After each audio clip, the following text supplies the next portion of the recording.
Keonte Hampton.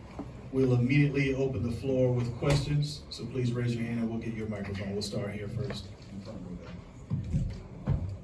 Jacques Taylor, undefeated. Shedeur, what was the biggest problem their defense presented today? I would say me just not seeing it, me just not making the right reads and just getting the ball in my hands. Wilson Jackson from Sports Illustrated. Keonte, this is a question for you. You've been around the program for quite some time. What does a game like this, you know, your career's coming to an end, but what does a game like this mean to you, the way that it ended? Well, I really don't want to end out this way, but, you know, we made it here this far. You know, took off to South Carolina State. You know, they outplayed us. They made more plays. You know, that's it. To your right.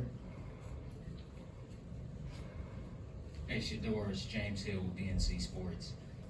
Can you tell us what HBCU football means to you personally, what Jackson State means, and just talk a little bit about the Celebration Bowl?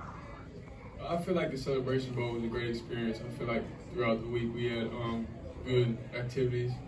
The fact that we had barbers just on call, just sitting there all day, food was pretty good. But it's just a real exciting moment knowing all of our people come to this one stadium right here and pack it out. The atmosphere was crazy, and it's just how HBCU football every game should be.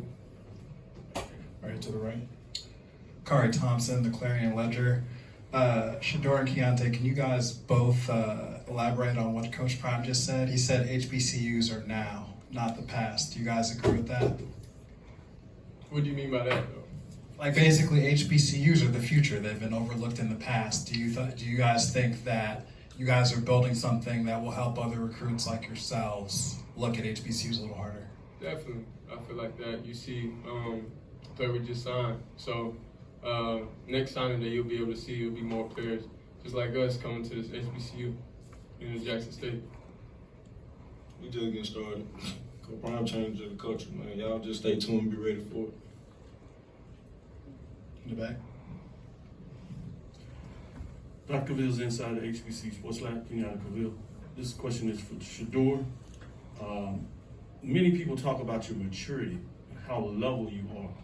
Can you talk about your mental process of how you plan to move forward to continue to build on your skills as a quarterback? Really just go back over the film and just watch throughout the whole season what I was not very successful on, and just like work on that, strive for that. I mean, Tom Brady lost the Super Bowl before, so I mean it's just something in the way right now, and this just really helps us go back, lock in, and just reevaluate everything we did this season. Thank you. Time for two more in the back.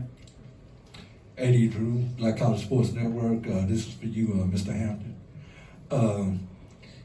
I need you to talk to some of the high school players who did not have an opportunity to sign and tell them what it is about that HBCU culture that they need to look at HBCUs instead of or in addition to some of the other schools.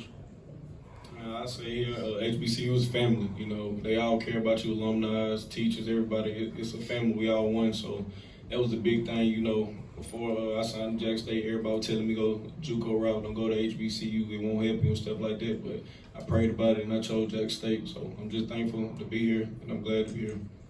One more. This is Gary Jones for VMH Magazine. This question directed to Mr. Sanders. Do you believe in the concept sometimes a loss is the best thing that could have happened to prepare you for the future? Was this the game that you can say that? Not necessarily. I mean, I feel like it happens. It's life. You're not always just going to be successful all day, every day. So sometimes that just happens. But they just had a really good game plan, and they just stopped us offensively, and that just can't happen. Thanks, guys. I think we got them all. Appreciate you.